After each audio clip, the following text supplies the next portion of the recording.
good afternoon and welcome to the East Baton Rouge Council on Aging Board of Directors meeting. Today is Wednesday, January 25th, 2023, and it is currently 12 noon. We're at the Lotus headquarters at 965 North 18th Street in Baton Rouge, Louisiana. I will go forward with the meeting agenda and call this meeting to order. And I will ask one of our board members, Reverend Dr. Mary Whitley Moss, That's a lot of titles. to lead us in prayer. God our Father, we thank you for this day that you have made. We thank you for the privilege of being able to gather in this meeting today to take care of the business at hand. We pray, oh God, that you would give us guidance and that you would give this meeting meaning as well as purpose to the end that you get the glory. Bless all those whose hands have touched anything that's pertaining to this meeting. In Jesus' name we pray. Amen. Amen. Thank you, Reverend Dr. Mary Moss. At this time, I ask Sergeant Connie to lead us in the pledge.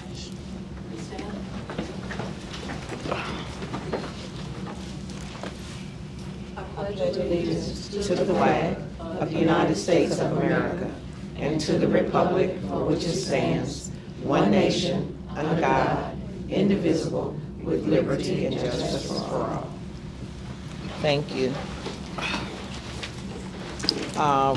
We're going to have the roll call by Trudy Bim because Mr. Robinson is not present. Good afternoon. Rep C. Denise Marcel, Here. Chief Carl Dunn, He's en route. Dr. Cole, Mr. Jamie Robinson, Ms. Pamela Mitchell, Here. Ms. Mary Washington, Here. Attorney Stephen Schilling, Ms. Ingrid Payne, Present. Mrs. Kathy Coleman, Here. Councilwoman Carolyn Coleman, She's en route. Sergeant Connie Curse, Here. Reverend Dr. Mary Moss, Here. Reverend Donald Hunter, Present. Attorney Jacqueline Nash Grant, and Ms. Geraldine Key. Thank you. Madam Chairwoman, we have a quorum. Thank you, and we do have a quorum. I need a motion to adopt the agenda as written. Can I get a motion? It's been moved by Ms. Mitchell and second by Ms. Payne, Coleman. Ms. Coleman, that we adopt the agenda. Thank you so much. And at this time, we'll ask if there are any public comments. Any public comments? Seeing no public comments, before we go on to our action items, number 6, I'd ask for a point of personal privilege and say that I think that we all should thank God, and we thank you guys for all of your prayers. You know that our CEO, Ms. Tasha Amar, was in the hospital for a while. And this is since our last meeting, you never know what's going to happen to any one of us. And I just personally saw all the love that you all was pouring out to her. And I want to welcome her back to work, but I also want to thank this board for many of you stepping up and sending flowers and gifts and love and kind words. And more importantly, the prayers. Yes. Because that's what saw her through. The mayor, I don't know if Ms. Tasha would like to say anything to the board at this time, but I would ask that she would address the board since it's her time back. She's only been back a few days, Yeah. and we're going to ask her to slow down and take care of herself. Is that right? You're right. Yes. All right. So I do want to thank, I concur with State Rep Marcel. I thank you and appreciate you for all your calls, texts, prayers. My board chair and boss came to see me, but not really. She came to see my mother. Because they talked and I don't know where I was, but I appreciate her for when I woke up. She's one of the first persons that I saw. And I just want to, take the time to really, really thank and praise my staff because I've been out 5.5 weeks and a step didn't get missed. right? So, you know, Trudy did my job, Miss Pratt, Shan, they all filled in, and so we are truly a team and a family. And so I just want to appreciate you all. And actually, and I got a good lesson from this whole opportunity. I got a good lesson to learn. You know, sometimes you got to put your health ahead of some other things. Always. The Lord has a way of slowing you down, you know, because in those 4.5, 5 weeks, I watched The Young and the Restless, and I read 4 books, and I thought I was going to go crazy, but I made it. So I appreciate it, and I'm glad to be back. And so if there is anything that's amiss or awry, that's because, you know, we're trying to catch up. And my staff has been doing 2 and 3 jobs, so forgive us for any oversights as it relates to this board meeting, because I'm sure there will be some. Okay, thank you all.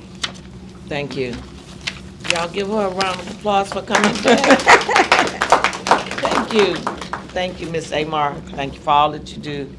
And again, slow down. Yes, ma'am. Item number 6 are the action items. And I'll go to A, certification of the meeting, minutes of the meeting of November 30th, 2022. Madam Chair, we do need to make ask that the board offer up an amendment for the minutes as under call of order we have, there's an error. It should say board chairwoman and not vice chair, so we'll make a correction to the minutes so that we can correct them and properly. Public comments. And in This is- public comments as well.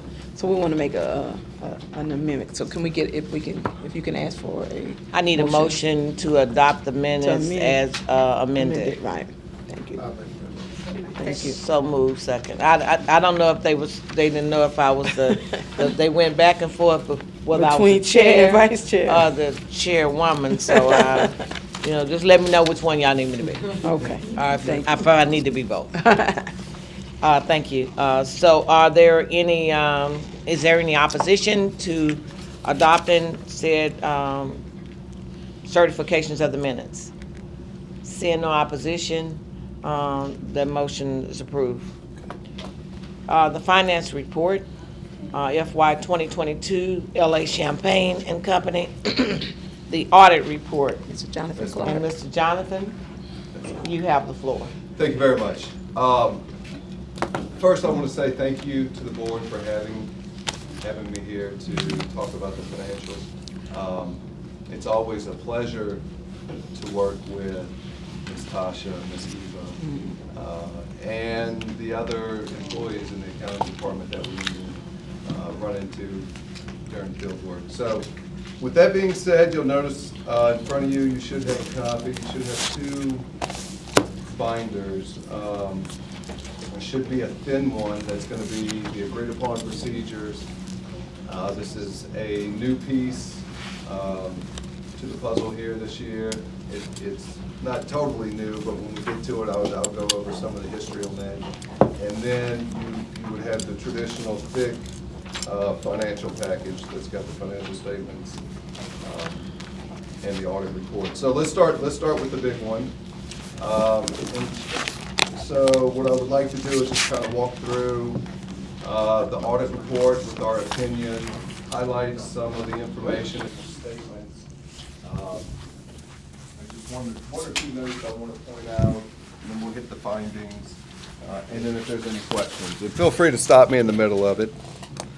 So I'd like to start by taking a look at the audit report. That begins right after the table of contents. This is where we issue our opinion on your financial statements. And you'll see at the top there's an opinion paragraph. We have issued a clean, unmodified opinion. And I always like just to read from here quickly. So in the opinion paragraph, that second paragraph to it, in our opinion, the financial statements referred to above present fairly in all material respect the financial position of the governmental activities, each major fund, and the aggregate remaining fund information of the council as of June 30th, 2022. Clean, unmodified opinion. So from here, let's go ahead and get into the statements. If you turn to page 12, I want to preface this with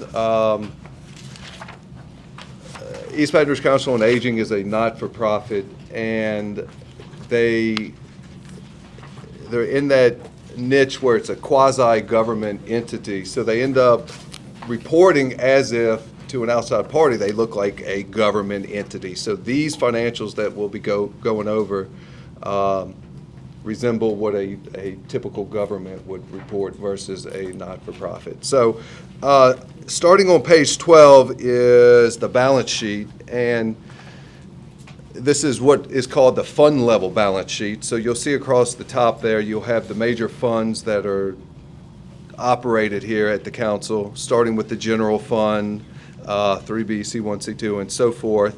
And what I'll do is concentrate on that last column, which is the total column for the governmental funds. We ended the balance sheet here. We ended the year with total assets 1.9 million. That's down 2.2. The big change there, if you go back up to cash, cash at the end of the year was 1.7 million. The previous year we had $4 million in cash, so that's the 2.2 reduction in assets. If you stay in that right-hand column and work your way down, you'll see 1.2 million. That's your total liabilities. That's up 500,000. The biggest driver in that category is the accounts payable. These are just typical vendor expenses throughout the year. So we ended the year 795,000. That's up 500,000. The biggest chunk of that is roughly 55% of that number is tied into the food vendor. So we had the major food vendor. So roughly 438,000 of the 795 is all associated with food. And you'll hear me say this too. Payables is up, but I think we've got a component of inflation here that is driving cost, increasing costs, shrinking the margins. And the council is in a situation where they don't have customers or clients, so a typical business will take that inflation increase and then push it along to the client or the customer. So then you would see an increase in revenue. That's not the case here, and that's just the nature of the animal. So if we turn 2 pages to 14, we'll take a look at the income statement. Once again, this is at the fund level, so just go to the far right and then work your way down. We had total revenue 13.7 million. It's down 160. I'm going to call revenue flat, and I'll show you why in a minute. So if you go back to the top, we had 2.9 million in elderly affairs. That's the governor's office. They pushed down state and federal funding. That's down 52,000 year over year. Property tax money right below there, 10.2 million. That's up 66,000. So one up, one down. Kind of we're at a net zero here. So the big change is second to last there, the 70,410. This is it all gets grouped into this other category. That's down 155,000. Last year we had a grant, this one-time grant, Meals on Wheels with America. I think it was tied into COVID, some funding to help some of the programs during COVID. So one-time hit 134. So that's why I think revenue's kind of flat, because the 70 is in line with other income pre-COVID. So if you keep working your way down, total expenses 19.1 million. So we're up 4 million in expenses. And let's just go to the top here. We got salaries at 4.1. Work your way down. Operating services 2.4. That's up 440,000. Kitchen operations 2.8. That's up 280. And I think those two items there have that component of inflation in there. I think they're up. The core costs are up just as services expand and cost is going to go up, break even is going to go up, and then you've got the kicker of the inflation with it. Right below there is capital outlay. We had 6.8 million in capital outlay. That's up 3.1. And when we get into the notes, we're going to dig a little deeper into capital outlay. And the other item I want to point out here is kind of buried the way the government has to report this under other financing sources. There's a $2.6 million item that's proceeds from long-term debt, which is the construction loan to help fund that capital outlay we were talking about, the 6.8. So the capital outlay and the long-term debt we're about to kind of dig a little deeper into. So let's get into the notes and turn to page 26. I want to highlight note E, which is the capital assets. There at the top, so we started the year, we had a balance of 9.4 million. We had additions of 6.6. We had some deletions or reductions of 279. So we ended the year with gross capital assets of 15.8 million. So the categories for those additions, we had 51,000 in vehicles, 1.5 in furniture and equipment, 106,000 in leasehold improvements, and the big one here is the buildings at, excuse me, at 4.9 million. With the biggest piece, 4.1 of the 4.9 was tied into this building here, the administrative building. Now, here's another item, and I'll try not to ruin your lunch on this just because but I feel the need to mention it here. So there was a new accounting standard issued that the council had to adopt, and it deals with how leases are treated. And before this accounting standard, you would sign a lease and look at the lease, and it was either a financing or an operating lease. And a financing arrangement, you would capitalize it and put the debt on the books, and you still called it a lease, but in essence, you had an option to buy the underlying asset at the end of the lease, so you would capitalize it.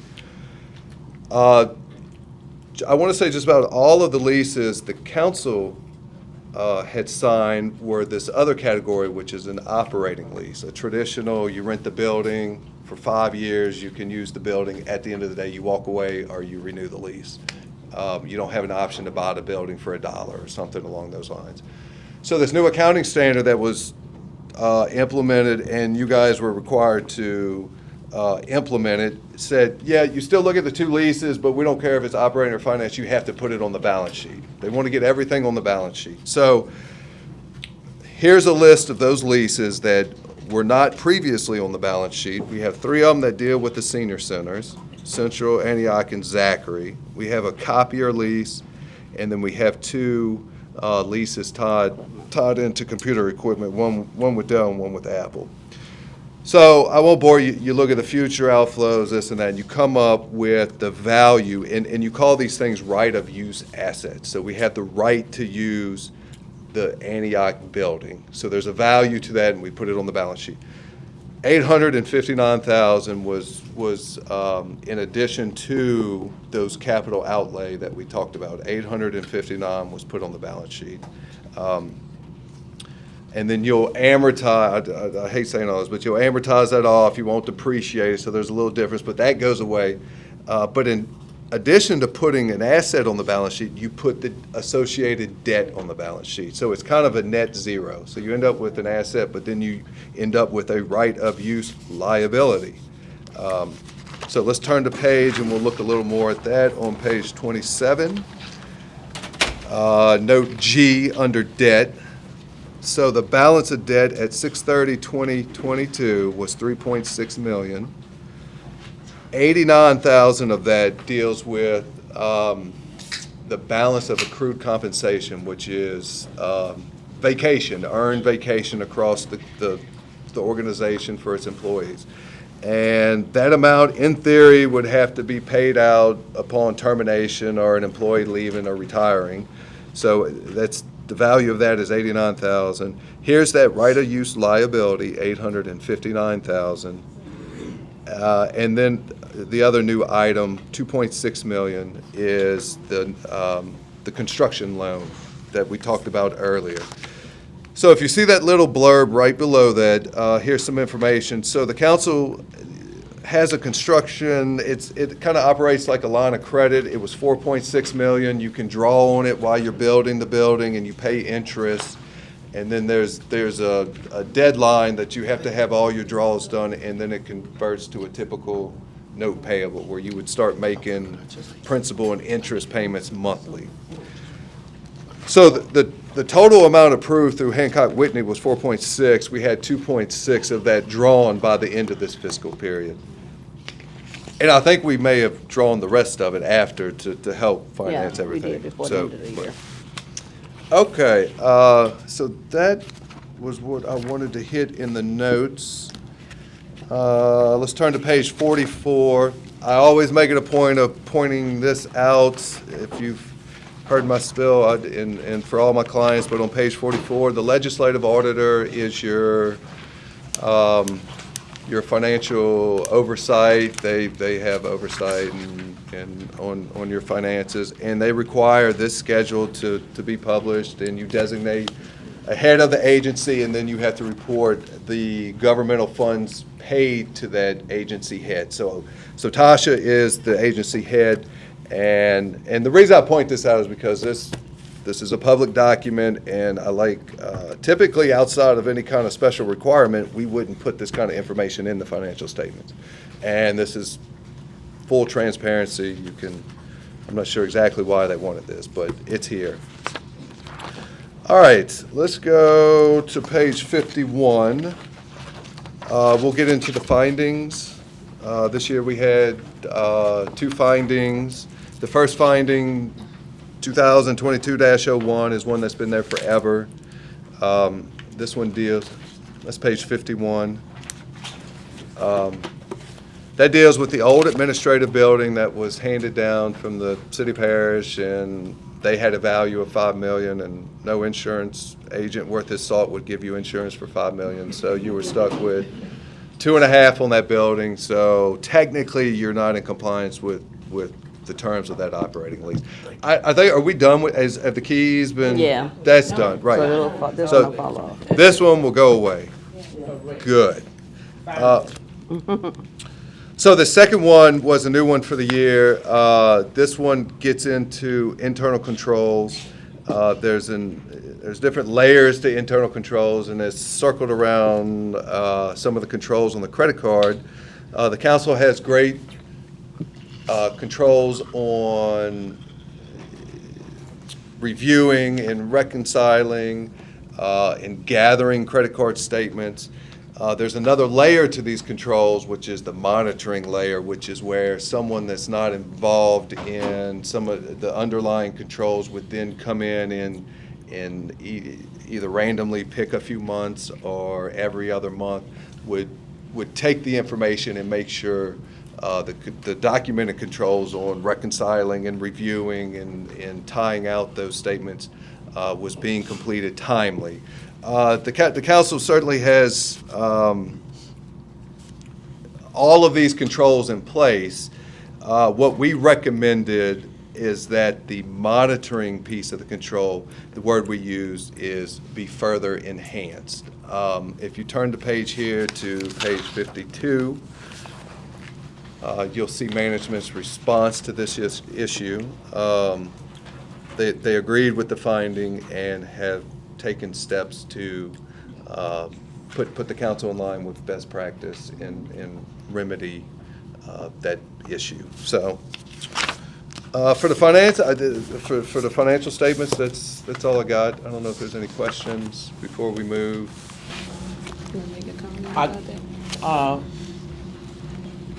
Are there any questions from any of the board members? If not, we'll move to The agreed upon procedure. agreed upon. Yes. Okay. So this is called the statewide agreed upon procedures. Once again, the legislative auditor's office, it's the thin one, yeah, has the oversight authority over you guys. And I had to go do a little looking because these were around. So let me give you a little history. Back in 2017 was the first year that and I say legislative, but I guess somebody passed a law or something that told them they could do this. I don't know that piece of it, but they said, okay, we're going to do these agreed upon procedures. 2017, there was 33 of these procedures, and you're going, what is a procedure? We'll talk about that in a minute. There were 33 procedures, and what they did is they kind of gave you some relief and said, in year one, perform all 33 of them. In year two, the ones that you had a finding in year one, only perform those in year two, and then you could step them down, and hopefully they went away. That was the goal, that it went away. So we started off in 2017 with 33 procedures, then we were down to 10, then down to 3, and then we had cleared everything up. And then, so 2020, we didn't have to do anything. 2021, there was some COVID relief, and they didn't require anybody to do them.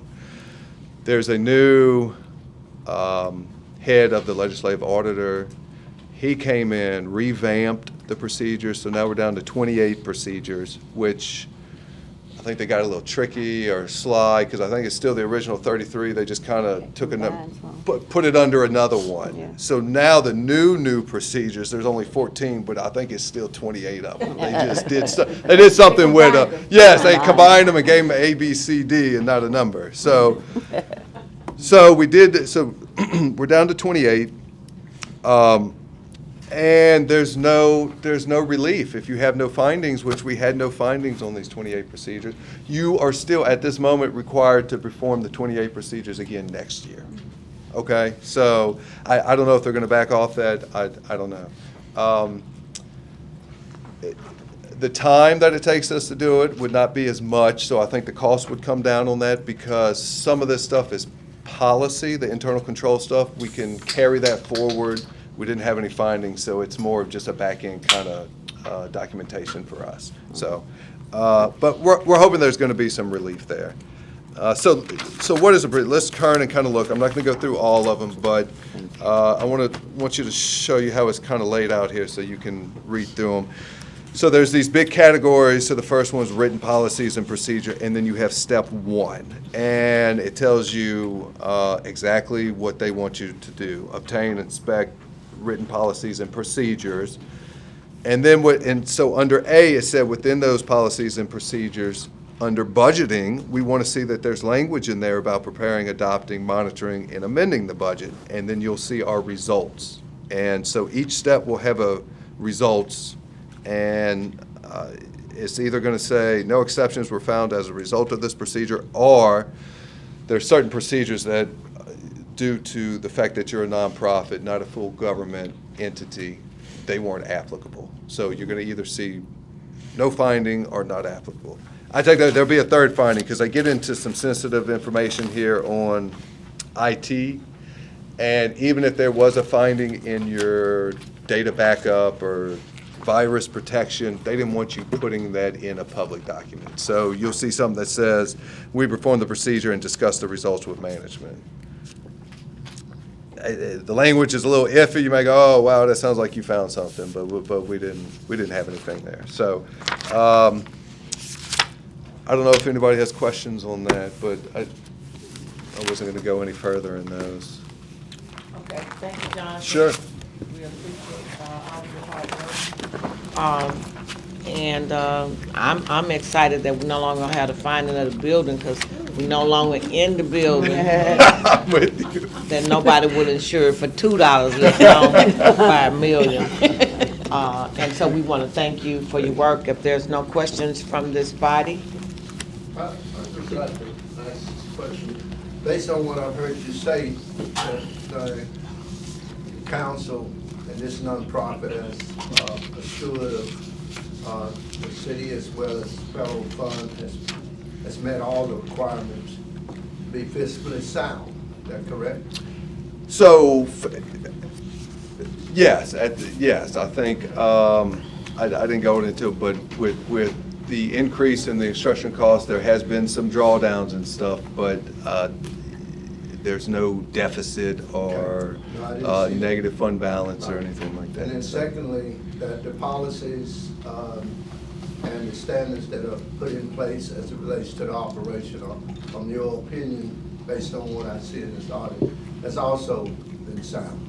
The internal control piece, yes. Yes. Yes, I would agree with that statement. That, All right. yep, yep. Good enough. So there's different levels.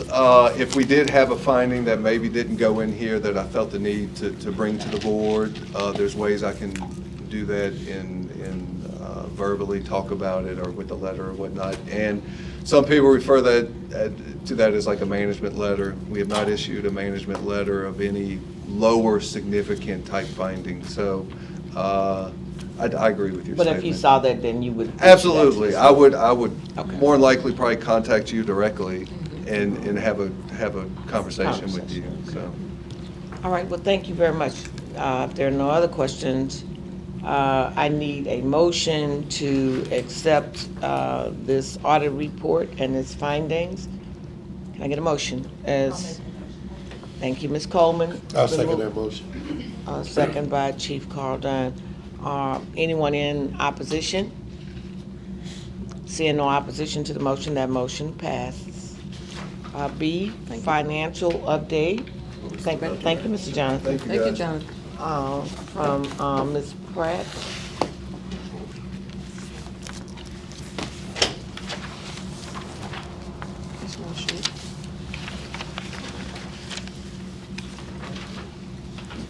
I'll just stand up because I'm short. You look tall on the billboard. I look tall. She's so petty. Well, you have to enhance what you have to make yourself look. Oh, here we go. Thank you. Okay, today I don't have a full financial report per se. What I have is a financial update. I'm still working on the report itself, okay, ending in December. I was short about 2 staff people for whatever reason this year. So anyway, the full financial report will be in the quarterly meeting that we have in April. Or I can send it out to you next month, but I don't have it ready right now. So I have updates here for you, and I think it's information that you need to know. No, I didn't make copies. You left yours up? I gave it to you. Okay. All right. First of all, I want to start off by saying that the loan for this building is complete. He talked about in his report at June 30th, it was like 2.6 million. Well, now it's at the full 4.6. At the end of December, we had to close the loan. So the full amount of it was 4.6 million from the bank, all right? Now, we spent an additional 1.7 million in the construction of the loan itself because of the increase, like, in material supplies, like from 35 to 40% increase in materials and stuff for this, to complete this building, all right? So that was additional like 1.7 million that we had to spend to finish the building with that. Not included in the building loan was the FF&E cost, and that was like 891,000. We also had furniture and fixtures, which included some construction costs, because we ended up having to pay the civil engineer, whatever else we had to pay to get it done. The bank would not increase our loan. You know, we went back to them to see if we could get more, especially after the COVID increase in material costs. We went back, met with them and asked if they could increase it, and they wouldn't budge. They'd not give us anything else, okay? So anyway, we ended up, then we had to buy a generator. We had put in a grant with the city, yeah, to get the generator for this building. That cost was $259,000. Because it was so long in the construction and it was so delayed, the construction itself, we lost the grant. So that means we had to pay for the generator. That was $259,000. Now, all of this sounds, I meant the state. it wasn't the city, it was GOSEP. I mean, GOSEP, not MOSEP. I'm sorry, it was not the city. It was not the city. We asked y'all for something else. It was not the generator. I'm gonna get that straight. Don't do that. For the record, it was not the city, it was the state. We had done a grant to the state for the generator, and because it took so long, and they have other people in line too that they, you know, give it equipment to, we lost that, so we had to pay for it. $259,000 for that generator, and it's supposed to be coming sometime this spring. We also did not have in the construction costs, and these are normal things that would normally be in a construction loan. We had to pay for our landscaping. That was like over $75,000. I'm just giving you some idea, you know, as to why we we went over in the building cost because the loan itself wasn't sufficient to do the building. Everything changed. All right, but we got it. And the way we had to do it, we actually, and I want from this board, Madam Chair, I want ratification of the actions that we took when we got you and Dr. Cole together with the executive board. We want, not the executive board, but we got you two together. We had to borrow money to finish the loan. So we got a loan from Currency Bank. We got $1 million loan from them. We got a loan from Guarantee Bank, a $405,000 loan. And we also got Hancock Whitney, who's our present bank, to increase our line of credit from $500,000 to $1 million. That's how we were able to pay for the building. So now what that means is this year we got to pay them back. All right? And we can do it. It's going to be tight this year. It's going to be tight, like construction tight. We're done with the construction, but now we got to pay our bills. And we're going to pay those loans off this week. All three of those are named. $500,000 to Whitney, $405,000 to Guarantee, and $1 million to Currency. We're going to repay those loans because they were short term just for the construction. We're going to pay those back this week. All right. But the ratification I need from you, Madam Chair, is we opened, we got a line of credit loan from Currency, $1 million, and we got the full $5 from Guarantee. We already had the authorization on Hancock. We just increased that one.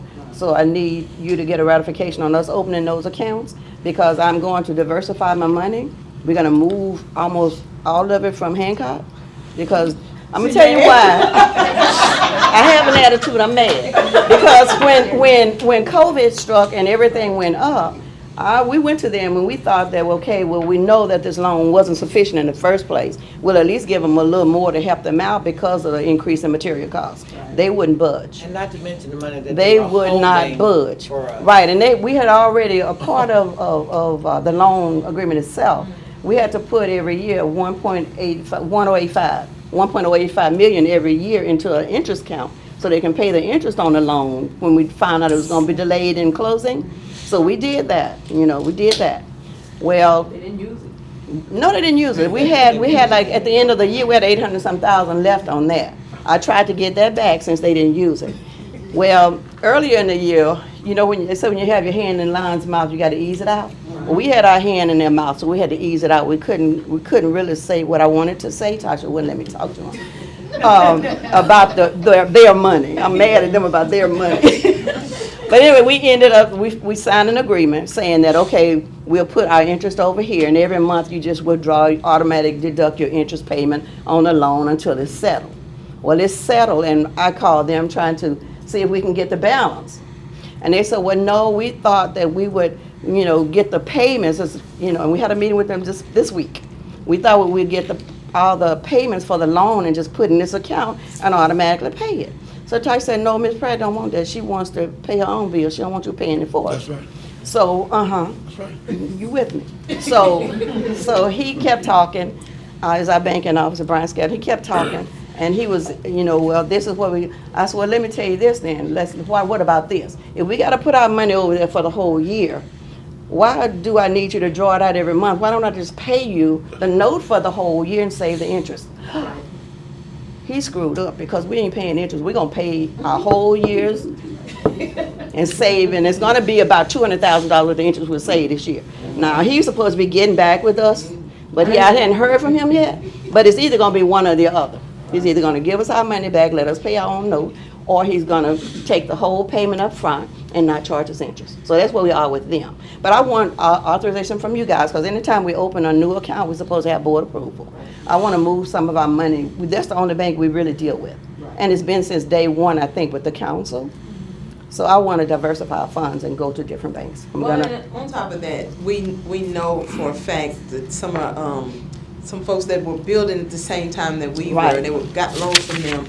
They assisted them, with their overages and the 40%, but they were dead set on not giving us any additional funds because of the area, right?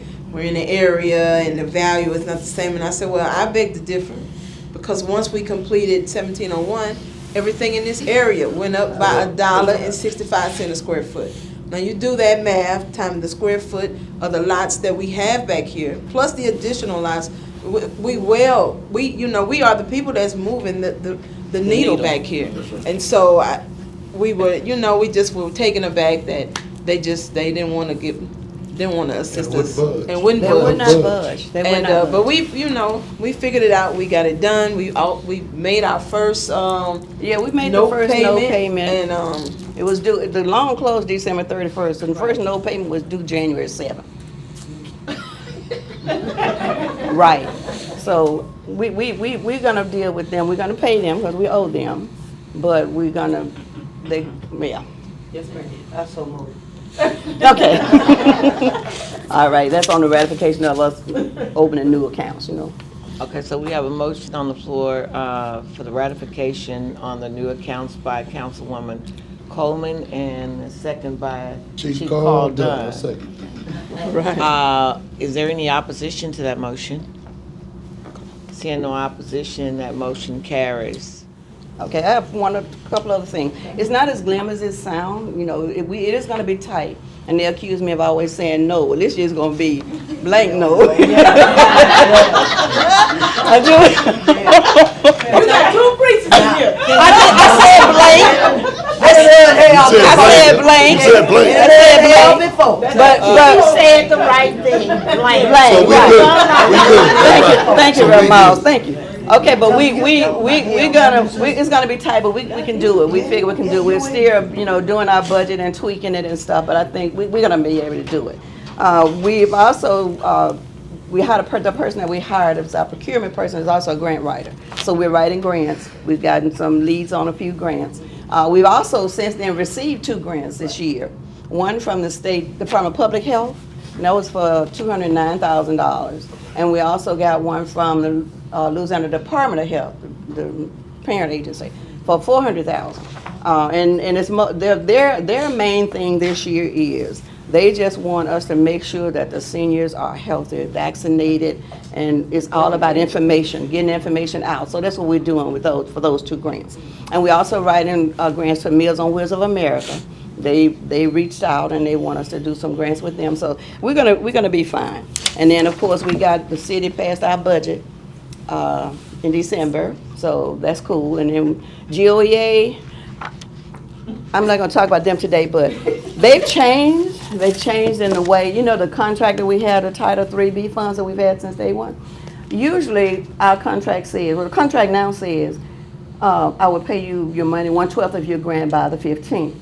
Well, today is the 25th of January. I have not gotten 1/12 of my money for January. I don't know what the deal is. I do know what the deal is. The director there retired and they got new people and they don't care when they give you your money. They used to be you could do your cash flow on it, but not anymore. They just don't care I don't have my money yet for January from them. Well, I'll check on that for you. Oh no, don't do that. You did that last time, and honey, we caught trouble. No, we didn't. I'm not asking you to do anything. Don't say nothing to them yet, cause we'll get them straight eventually. They claim their new system and all of that, but we'll get it straight. I have a question. Yes, ma'am. See, I guess it's to you, Ms. Pratt. Mhm. How lucrative or how is this grant world? Can you, and I'm asking almost amiss because I don't really know at the level that you're talking. But the grants are out there. The dollars are out there. Is grant money still good money and accessible? Oh Well, yeah. it depends on the yeah, grant. the grant. And if you have to change your whole premise to chase the dollar. See, if it's something that we already do, then we apply for that, right? But if it's something where we have to change our model or what we do, have to hire a bunch of people, then it's not lucrative or sustainable. Because grants should be on your third line of diversification, right? But since we're nonprofit, we don't have anything where we income generate as of yet. Well, we're gonna have rent money in a few years, and we're gonna start selling some meals to some companies. But you should diversify your funding portfolio. So we have this dedicated millage, and then whatever we get from the contracts from the state, then grants are like on our 4th tier because they come and go. Yeah. Depending on what the situation is. So you live by the grant, you die by the grant. And usually, like you said, ours are just to supplement what we already do. Gotcha. So we don't have to hire a lot of new people and stuff. And it's also, one of the biggest problems that I've experienced with grants is cash flow. Cash flow, that's right. Yeah, especially with the state of Louisiana. It's all It's cash very difficult. State of Louisiana is very difficult. reimbursement. You gotta go spend your Well, money first to And make they some money, they have right? grants, right, cost reimbursable grants, we shy away from those, because they don't like to pay, take too long to get your money. But anyway, that's all, I just wanted to bring y'all up to date on that, and I will have that complete financial report once we finish with December, okay? Thank you for your financial update, Ms. Pratt. Thank you, you're welcome. And your true feelings. Oh, well, you don't know because, point of, yeah, we, were during the course of our discussion, Tasha asked him, Tasha Machetes, Tasha asked him, she said, well, does this mean that, I don't know if I said this on camera, I don't care. Does this mean that there's a trust issue with your bank and us? Tasha asked him that. And he said, well, no, but it's your past history. I said, wait a minute. I said, bankruptcies are forgiven after 7 years. Why not the council on aging? And the history wasn't ours, it was the right, it was the predecessors. previous, he was talking about our past problems that we've had. I said, wait, they forgive bankruptcies after 7 years, come on. And you still got your money there. Huh? Yeah, we're gonna move it. That's what I'm saying, he got his money. And that's what Tasha told him, we've never defaulted on anything. Actually, when we came, Tasha, we had to pay a loan that the previous administration had defaulted on, line of credit. And paid it though. And paid it. Borrowed, that was the money, borrowed Tasha loan. Borrowed the money and paid it. But we took care of it. But anyway, I just wanted to let y'all know why. I just want to let y'all know why I don't like Why you Hancock so right now. frustrated. Yeah. Yeah. We want to thank you for your hard work, Ms. Pratt, and for stepping in and saying the things that the CEO would never say. No, right. Right. We appreciate that. We need a backup from time to time. She has a question. So if we get our grants, Ms. Pratt, everything gets good, the money flow gets better, we're gonna go from a blank no to just a no. Just a for the plain state. no. I'm never gonna change from no. And I'm gonna pray for you. And me too. Now that I need every day, so please do, please do. Congratulations on how you do your work. Oh, thank you, ma'am, and I want to say one more thing, I know I said that last time, but there is a possibility, I didn't want to share this with y'all before because with the IRS it's so slow. Last July, we did what the IRS was issuing employee retention credits. That's, your 941s that you're doing employees, they were allowing certain employees, and we did fall into that category, to amend the 941s to be eligible for this credit. We did that back in July. And right now, I think I have sitting out there about $1.5 million in retention credit. But the company that did us for us, we had to pay them 15%. Normally they would charge 10%, but I'd have to pay them up front. I didn't have the money to pay them, plus I didn't know them well enough to give them money up front. So the agreement we signed with them in July was that, okay, I'll pay you when I get paid from the IRS. So that was 15%. Once we pay their fee, then we're looking to clear like a $1.2 million from the IRS. Now I don't know when that comes, because the IRS is slow, but it's coming. Some people are getting theirs. Yeah. But I don't know when that may happen. So it may be this year. The Lord knows. Or when, Thank you, So Ms. just to Pratt. let y'all know that's, and we're still looking for other funding. Nah, that's all I have for real. For real. Thank you, Ms. Pratt. No, nobody ask another question of Ms. Pratt. And we're gonna move to item number 7, the CEO report. So, Ms. Amar. Thank you. I don't have much. I'm just going to go through a few things that have, some things we have planned for this year, as well as where we are in the process of some of our facilities. As many of you know, I guess if you watch the TV, the building at 1701 Main was broken into. They took boulder rocks and smashed out the window. Of course, the window couldn't break because it's bulletproof. So they knocked the whole frame off the building, and the whole window is on the ground. But before they did that, they went to our neighbors and they moved their cameras so that it wouldn't capture on his cameras. But what they didn't know is we had 152 cameras at that building. So we picked them up coming in and coming out. And the audacity of this thief to go in, it was the sewing room where the seniors sew. So we figured that maybe they had the blinds up one day, because they're normally down, but you know, they want more light so they can see the needle threads or whatever. And somebody passed and saw the TV on the wall. Anyway, he went in and took the TV off the wall and had the nerve to open the drawer and get the remote control.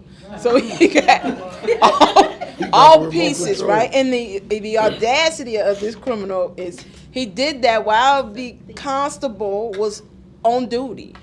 And the constable said he thought he heard some noise in the back. So he was out in the parking lot checking the buses to see if, you know, because the homeless people, it was cold, try to get in the buses, checking the buses. And so he in the front of the building on the main street breaking in. But it's my understanding from them that they have several tips, and they're looking at two people, but they look alike. So they're trying to figure out, you know, what they told me. Both of them look alike. They don't know who did it. And of course, I say, well, take them both. But anyway, but you can't do that. And so we're in the process of replacing the window, and we've also had some better conversation with our security, because now we want internal rounds and external rounds, and just stop looking at the bus and get up from in front of the cameras and walk around and make your presence known. They started putting a car in the front and one in the back with the lights on the car. So hopefully that will deter any further access to our building. Yeah, I just wanted to make one comment. I mean, it took some time for him to bust that whole window out. Yeah. And take the whole TV down and come in. And take the remote control.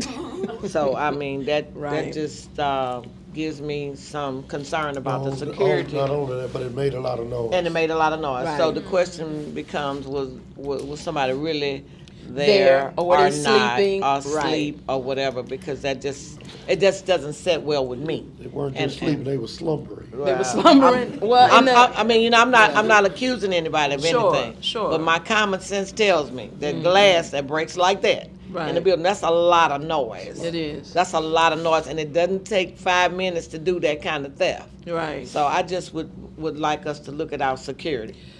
Okay. Okay, and let's move to item number 2. Well, I think we have maybe a couple of more months in that contract, because we renew it annually. Let's get out And of then maybe we'll just do, I don't know, we'll talk about maybe just all the police or whatever, because, you know, we have 24 hours, so they shift times. And one of the things that we talked about, and maybe you can update me on this, was Substation. taking making a substation back here. And if we're going to do that, certainly that shouldn't even, some of that expense should fall off of us when we're building up this neighborhood. If we put the substation back there, the city parish might want to start doing their job as policemen.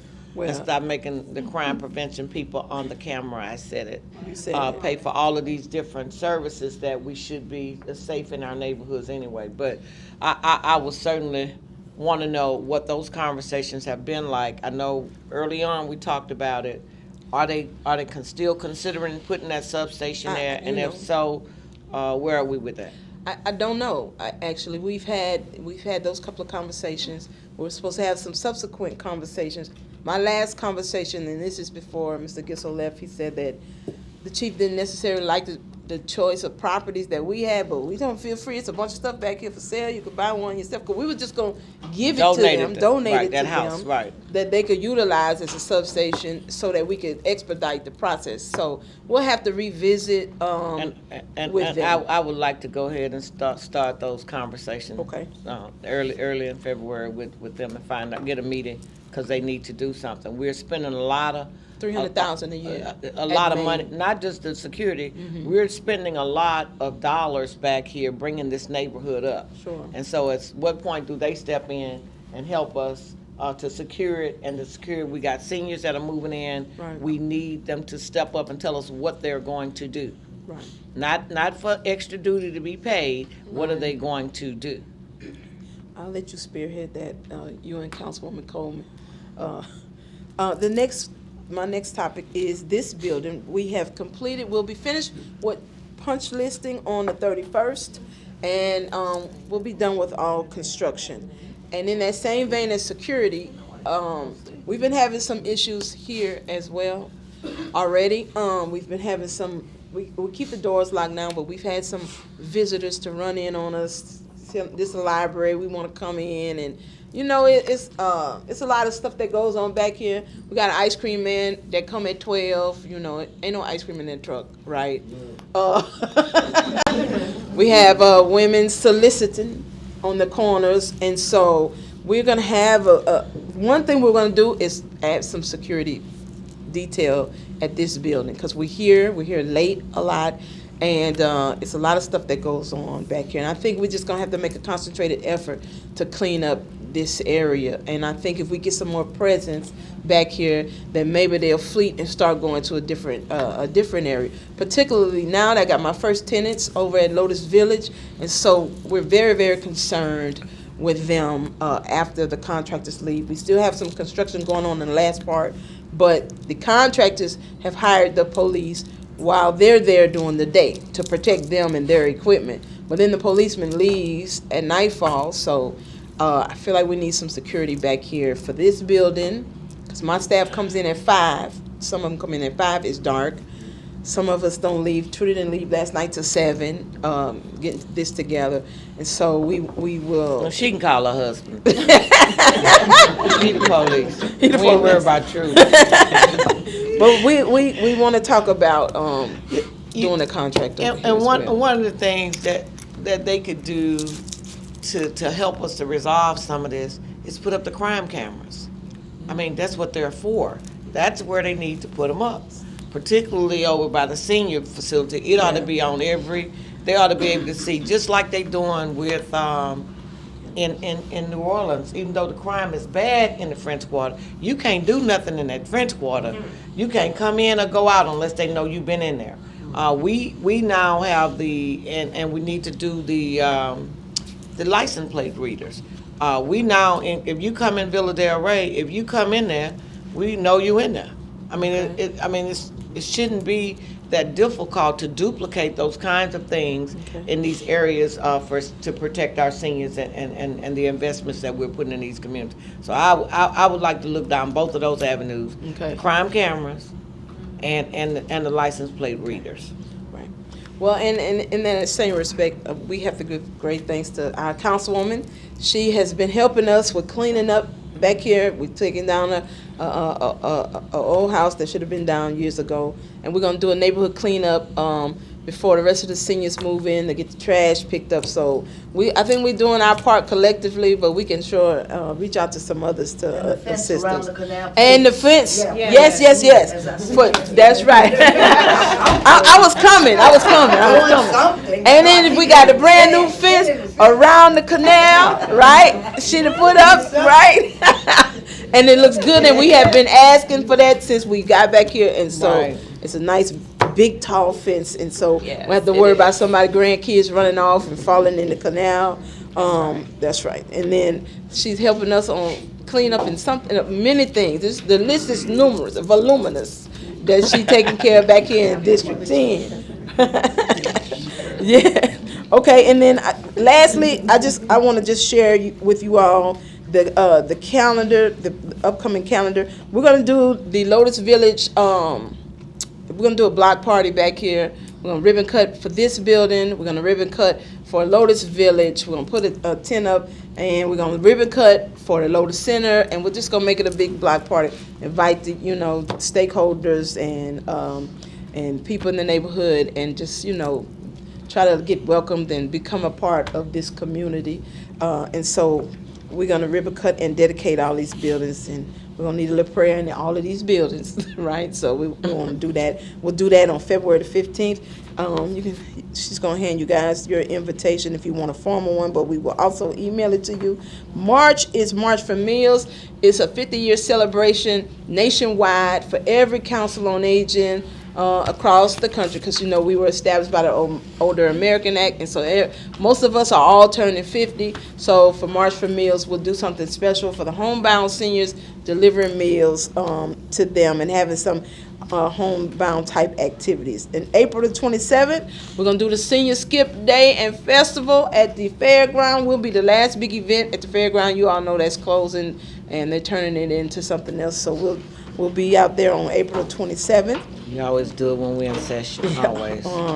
May, we're gonna do our annual meeting, And then tentatively on May 19th, the former board chairs have been meeting about celebration activities for 50 year. We're gonna do a gala or some type of gala, but I also have my advisory board meeting, and the seniors say gala is fine, long as it's a gala senior prom. And so we're gonna try to figure out how to pull all that together, because the seniors want the senior prom back.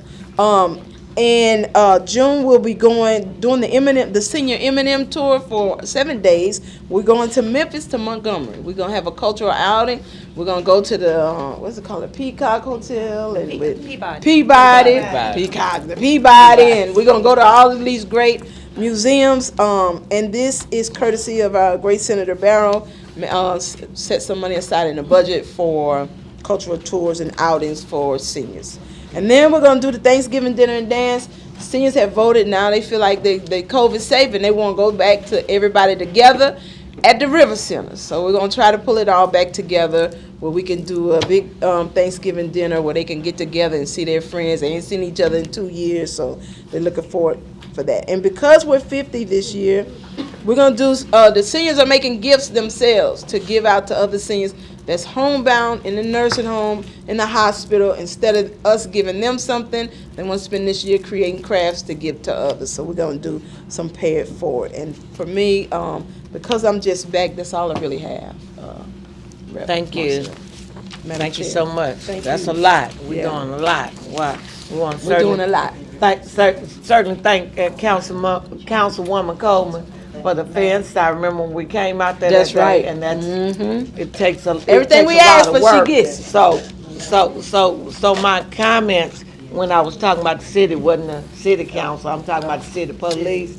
All that, and a lot of that stuff happened, while I was there, before I was there. So a lot of these problems that we. Yeah. Let me be, and it doesn't fall on her just because she's on this board. It's sometimes because we haven't collectively asked them, and that's my point. We need to do that, because they do have those resources available, Right. And they will do it if we ask them. Right. So thank you. You collectively, correct.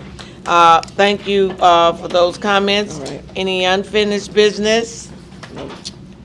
New business, I was able to get a small $20,000 grant for the intergenerational center for our youth and seniors program in the summer. So I will be presenting the check today to Mr. Brad for $20,000. All right. Thank you. Great job. We appreciate that. And is there anyone that has any other new business? Nope. The seniors at the Leo S. Butler Center, I guess about 10 of them, well, they'll be at a table that was bought Saturday for the Shallow Baptist Church 100 whatever 100, yeah. anniversary. And Oh, so I good. was given the tickets, and I don't know no better group to take to that activity than the seniors. And I tell you, Thank you so much. yeah, when they saw that $75 on a ticket, you just thought that it was Christmas. That's for them. right. And That's so right. they will be going. And another thing, our trash stuff is going up and all of this. So I've got Republic coming over and doing the love affair, dance activity, the Oh, whole good. 9 yards for them Good. on February 14th. February So the 14th. District 10 All Love right.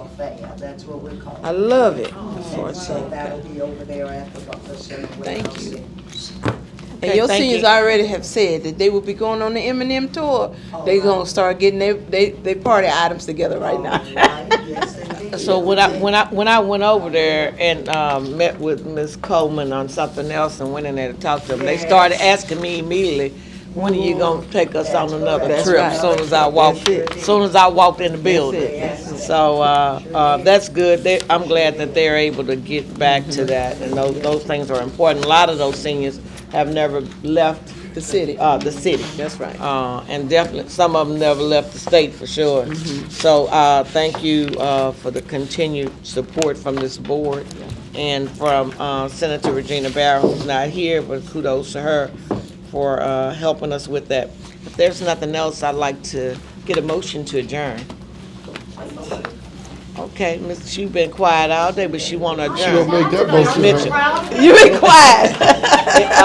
You ought to be proud of her. I'm proud of you. I was gonna tell you, I was gonna give you an award today. Any opposition to the adjournment? Seeing none, we are adjourned. Thank you.